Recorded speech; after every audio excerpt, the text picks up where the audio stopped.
Hello everyone, मैं ममतेश गुप्ता। आज देखेंगे 8th class NCERT chapter 3। Chapter का नाम है कृषि। कृषि को हम एग्रीकल्चर भी बोलते हैं। आइए शुरू करते हैं। क्वेश्चन नंबर 1, निम्नलिखित में से कौन सा कृषि का आगत नहीं है। पहले तो आप समझिए आगत क्या होता है। आगत होता है कृषि को करने के लिए, यानी कि फसल उपजाने के लिए हमें जिन जिन चीजों की सबसे पहले जरूरत होती है, जिन चीजों की सबसे पहले आवश्यकता पड़ती है, यानी कि जिन चीजों का प्रयोग करके हमें फसल तैयार होगी, सबसे पहले जो काम हम करें जिससे फसल तैयार होगी, उसको बोलते हैं आगत। आगत के अंतर्गत आते हैं पूंजी, यानी कि पहले हम पैसा इन्वेस्ट करेंगे, यानी कि बीज खाद कुछ भी लेंगे तो उसके लिए पैसे की जरूरत होगी। फिर मशीनरी की जरूरत होगी, है ना। मशीन वगैरह खरीदनी पड़ेंगी, जैसे ट्रैक्टर, हैरो और कुछ कीटनाशक छिड़कने के लिए भी जरूरत होती है।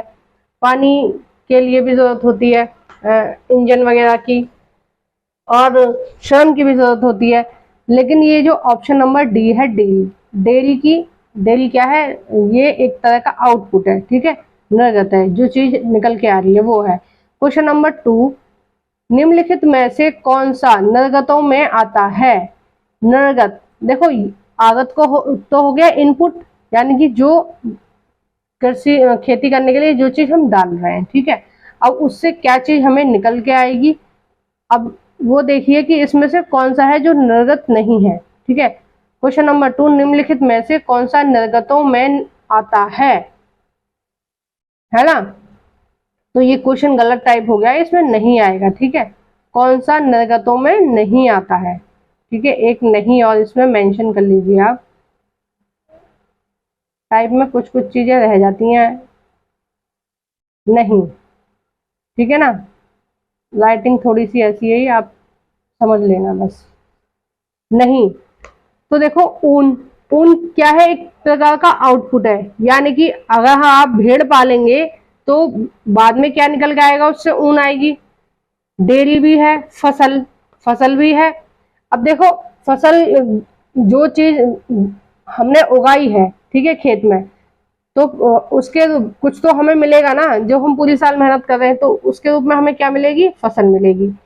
कटाई कटाई देखो, इसका जो सही आंसर है वो कटाई आएगा। कटाई क्यों आएगा, क्योंकि ये निर्गत नहीं है, ये क्या है, एक तरह का संक्रिया है। कटाई क्या है, एक संक्रिया है या प्रोसेस है, किसका, खेती करने का, ठीक है। खेती करने में आता है ना, सबसे पहले आता है बुवाई, फिर आता है नराई, फिर आता है कटाई। तो ये क्या है, एक तरह का प्रोसेस है कृषि के अंतर्गत। अब देखिए क्वेश्चन नंबर 3, निम्नलिखित में से किसका उपयोग जैविक कृषि के लिए किया जाता है। जैविक कृषि का मतलब होता है कि जो भी प्राकृतिक खाद है, बीज है, उनका ही प्रयोग करना है, ठीक है। किसी भी सिंथेटिक चीज का हमें प्रयोग नहीं करना है, ठीक है। कोई भी हमें ऐसी चीज भूमि में नहीं डालनी है जिसका उसके ऊपर बुरा प्रभाव पड़े, ठीक है, जिससे उसकी मृदा खराब हो या हमारी जो फसल है वो अच्छी ना उपजे। जबकि आजकल क्या है, जैविक कृषि का प्रयोग नहीं हो रहा है। आजकल किसका, अकार्बनिक कृषि का प्रयोग हो रहा है ना।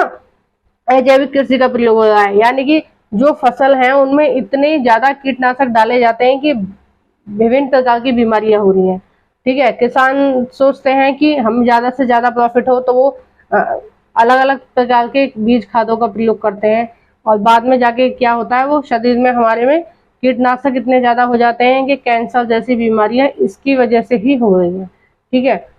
अब देखिए जैविक कृषि के लिए क्या किया जाता है। पहला है फसल चक्र।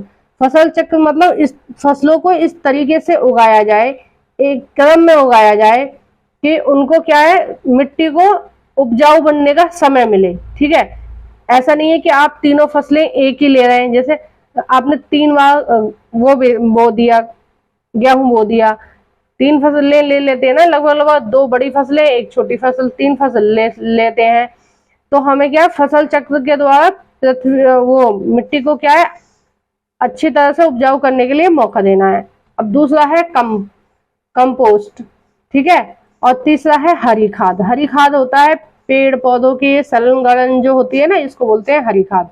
तो डी हो जाएगा ये सभी। नेक्स्ट देखते हैं, निम्नलिखित में से किसका अकार्बनिक कृषि में प्रयोग किया जाता है। अकार्बनिक ठीक है। अजैविक, अजैविक या अकार्बनिक एक ही बात होती है। पहला है सिंथेटिक खाद, दूसरा है रासायनिक खाद, तीसरा है ये दोनों, चौथा है इनमें से कोई नहीं। तो अकार्बनिक कृषि का मैंने ऊपर एक्सप्लेन कर दिया है आपको। सिंथेटिक खाद या रासायनिक खाद का हम प्रयोग करते हैं जो हमारे लिए बहुत नुकसानदायक है और पृथ्वी के लिए यानी कि भूमि के लिए, मिट्टी के लिए बहुत हानिकारक है। नेक्स्ट देखते हैं क्वेश्चन नंबर 5। निम्नलिखित में से कौन सी कृषि निर्वाह कृषि के अंतर्गत आती है?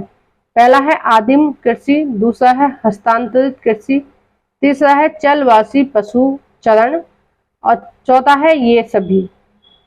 तो ये जो आदिम कृषि होती है ये क्या होता है, इसमें जो कृषक होता है वो अकेला होता है। हस्तांतरित कृषि क्या होती है कि जगह जगह जाके, इसको कर्तन या दहन भी बोलते हैं।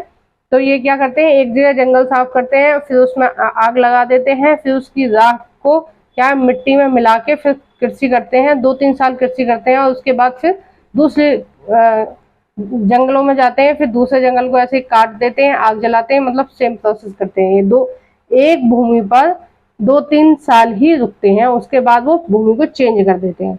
तो अब इस प्रकार की कृषि पर रोक लगा दी गई है क्योंकि अब इससे क्या है, वन खत्म हो रहे हैं और दूसरा इससे क्या है, पर्यावरण प्रदूषण भी होता है क्योंकि इतने भारी संख्या में पेड़ काटे जाते हैं और बाद में उनको जला दिया जाता है। नेक्स्ट है चलवासी पशुचरण। चलवासी पशुचरण होता है कि जो कुछ लोग ऐसे होते हैं कि बहुत बड़ी संख्या में क्या है पशुओं को पालते हैं, तो वो क्या है पशुओं को चरने के लिए यानी कि पशुओं के लिए जो चारा चाहिए उसकी खोज में एक स्थान से दूसरे स्थान चलते रहते हैं। जैसे राजस्थान में गर्मियों में जो घास वगैरह होती हैं वो पूरी तरह से जल जाती हैं, धूप की वजह से खत्म हो जाती हैं, सूख जाती हैं। तो वो क्या करते हैं, अपने ऊँट वगैरह को मध्य भारत की तरफ लेके आते हैं और वहाँ पे अपने उनको चारा मिल जाता है। ठीक है, तो पशुचरण, तो निर्वाह कृषि के अंतर्गत ये तीनों ही आते हैं। तो इसका सही आंसर हो गया डी। Question number 6। निम्नलिखित में से कौन सा तरीका चलवासी कृषि से लाभ अर्जित नहीं करता? पहला है दूध। देखो चलवासी मैंने बताया था ना क्या होता है, उनके पास पशु बहुत बड़ी संख्या में होते हैं, 100-150, किसी के पास 500, 600 और 1000 तक भी होते हैं, 1000-2000 भी होते हैं। भेड़ या बकरियों को लेके एक ही व्यक्ति चलता रहता है और वो जहां भी उनको जगह मिलती है, हरी घास मिलती है, वहां पे उनको छोड़ देते हैं, वो चल लेते हैं, फिर आगे चलते रहते हैं। तो क्या है, चारे की खोज में एक स्थान से दूसरे स्थान चलते रहते हैं, तो इनको बोलते हैं चलवासी कृषि। अब देखिए इससे चलवासी जो कृषि है से लाभ अर्जित नहीं होता। अब देखिए इनमें से कौन सी चीज है जिससे इन्हें लाभ अर्जित नहीं होता? पहला है दूध। तो दूध से बिल्कुल होता है, भेड़ वगैरह का दूध ये बेचते हैं। जैसे किसी जब हम छोटे थे तो हमारे तरफ कुछ लोग क्या है ऊंट लेके आया करते थे। तो जब ऊंट लेके आते हैं तो कुछ जो ऊंटनी होती हैं उनके दूध भी होता था, तो वो क्या है आसपास के गाँवों में दूध को बेच देते थे। दूसरा है फसल। देखो फसल से तो इनका कोई मतलब है नहीं, ये इनका क्या काम है, पशु का काम है। तो इसका जो आंसर हो जाएगा यही सही हो जाएगा। और देखो ऊन वगैरह भी उतार लेते हैं, कुछ भेड़ वगैरह भी पालते हैं ना, तो वो ऊन ले लेते हैं वहां से और मांस भी, खाल भी, ये सब बेचते हैं ये। नेक्स्ट देखते हैं क्वेश्चन नंबर 7। निम्नलिखित में से कौन सा स्थानांतरित कृषि का स्थान गलत है? देखिए कुछ स्थानांतरित कृषि के नाम दिए गए हैं और उनके कुछ ये स्थानों के नाम दिए गए हैं। अब देखो इनमें कौन सा गलत है। देखो मैंने इसका शॉर्ट वीडियो भी बनाई है और इसकी मैंने लॉन्ग वीडियो भी आपको थ्योरी के पार्ट में भी पढ़ाया है। शॉर्ट वीडियो भी है, 4-5 मैंने बनाई है। छोटी छोटी चीजों को छोटे से टाइम में समझाने की कोशिश की है। ठीक है, 30 सेकंड के लगभग की वीडियोस मैंने 4-5 बनाई हैं, तो आप चाहें तो उन्हें देख सकते हैं अगर आपके पास टाइम कम है। तो अगर आपके पास टाइम ठीक ठाक है तो आप मेरे चैनल पर जाएं और ये जो चैप्टर के मैं क्वेश्चन आंसर करा रही हूँ आप इनकी थ्योरी को भी देख सकते हैं, उससे आपको बहुत हेल्प मिलेगी। ठीक है, आप किसी भी एग्जाम की तैयारी कर रहे हैं तो आपको इससे हेल्प मिलेगी थ्योरी वाली सेक्शन से। अब देखिए क्वेश्चन ऑप्शन है पहला झूमिंग। झूमिंग होता है मध्य भारत में। दूसरा है मिलप्पा, मैक्सिको में। देखो ये बिल्कुल सही है, जो मिलप्पा कृषि का नाम है वो मेक्सिको में है। लदांग कहाँ है? मलेशिया में है, ये भी सही है। रोका कहाँ है? ब्राजील में है, ये भी सही है। झूमिंग भारत में है, ये बात सही है, लेकिन भारत के कौन से पोर्शन में है? वो मध्य भारत में नहीं है, वो कहाँ है? पूर्वोत्तर भारत में है। ठीक है, और पूर्वोत्तर भारत कौन सा? असम, मेघालय, मिजोरम, मणिपुर, है ना, ये जो है अरुणाचल प्रदेश, ये सब क्या है? इनमें होती है, इसको बोलते हैं पूर्वोत्तर भारत। तो झूमिंग कहाँ बोलते हैं? पूर्वोत्तर भारत में बोलते हैं। पूर्वोत्तर भारत मैंने आपको बता दिया, असम, मेघालय, मिजोरम, मणिपुर, नागालैंड, ये जितने भी हैं 7 राज्य हैं, ये इसके पूर्वोत्तर भारत में आते हैं। नेक्स्ट देखते हैं क्वेश्चन नंबर 8। स्थानांतरित कृषि में कौन सी फसल उगाई जाती है? अब देखिए, स्थानांतरित कृषि में कौन कौन सी फसल उगाई जाती है? पहला है मक्का, दूसरा है कसावा, तीसरा है रतालू और आलू, चौथा है गेहूं। तो जो क्वेश्चन नंबर 8 है उसका सही आंसर हो जाएगा, देखो ये सभी उगाई जाती हैं, मक्का भी उगाई जाती है, रतालू, आलू भी उगाया जाता है और कसावा भी उगाया जाता है। और जो नहीं उगाया जाता है वो है गेहूं। ठीक है, कौन सी फसल नहीं उगाई जाती है, इसका ये आंसर होना चाहिए। ठीक है, आइए नेक्स्ट देखते हैं क्वेश्चन नंबर 9। निम्नलिखित में से कौन सी कृषि वाणिज्य कृषि के अंतर्गत नहीं आती? देखिए, वाणिज्य कृषि के अंतर्गत, ये तो इसके ऑप्शन गलत ही हो गए हैं, है ना। चलो मैं इसके ऑप्शन पढ़ देती हूँ, मेरे पास लिखे हुए हैं। वाणिज्य कृषि के अंतर्गत कौन सी नहीं आती है? पहला है मिश्रित कृषि, दूसरा है रोपड़ कृषि, तीसरा है उद्यान कृषि, चौथा है गहन कृषि।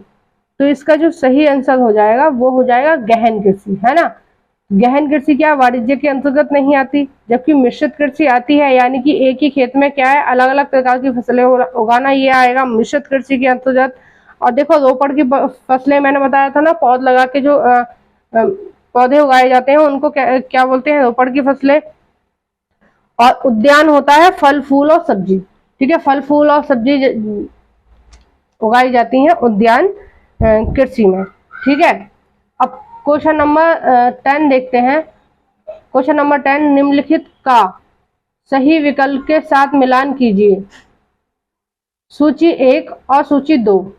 पहला है सेरीकल्चर, तो सेरीकल्चर का हम मिलान किससे करेंगे? रेशम उत्पादन से। किससे करेंगे? रेशम उत्पादन से। ठीक है, तो पहले ए का हो गया फूड, दूसरा है पीसी कल्चर। तो पीसी कल्चर किसके अंतर्गत आता है? पीसी कल्चर आता है मछली पालन। और तीसरा है बीटी कल्चर। बीटी कल्चर क्या होता है? अंगूर की कृषि। ठीक है, या अंगूर की खेती। यह आपकी 8th क्लास एनसीईआरटी में ही दिया हुआ है, मैंने सारा कुछ वहां से लिया है, अपनी तरफ से कुछ नहीं बता रही हूँ मैं आपको। हॉर्टिकल्चर होता है उद्यान कृषि। देखो, उद्यान कृषि का में क्या किस किस चीज को उगाया जाता है? फल को, फूलों को और सब्जियों को। ठीक है, फूलों को भी उगाया जाता है, जैसे मंदिर वगैरह में फूलों की जरूरत होती है, शादी वगैरह में फूलों की जरूरत होती है, तो क्या फूलों को उगाया जाता है। तो इसका मैं मिलान करवा देती हूँ। पहले का चौथा ये वाला हो जाएगा, है ना। नेक्स्ट देखते हैं, निम्नलिखित में से कहाँ शीतोष्ण घास के मैदानों में वाणिज्य कृषि की जाती है? ए है उत्तरी अमेरिका, बी है यूरोप, सी है एशिया और डी है ये सभी। तो देखिए, निम्नलिखित में से शीतोष्ण घास के मैदान पूछा है इसमें। क्या पूछा है? शीतोष्ण घास के मैदान। तो इसका जो सही आंसर हो जाएगा 11 का, वो हो जाएगा ये सभी। क्या हो जाएगा? ये सभी हो जाएगा। तो इसी तरह की और वीडियोस के लिए सब्सक्राइब करें मेरा channel NCERT Mamtesh Gupta. Please मेरी वीडियो को लाइक करें और अपने फ्रेंडों के साथ शेयर करें। और अगर आप चैनल पर पहली बार विजिट कर रहे हैं तो सब्सक्राइब करें। Thank you for watching everyone.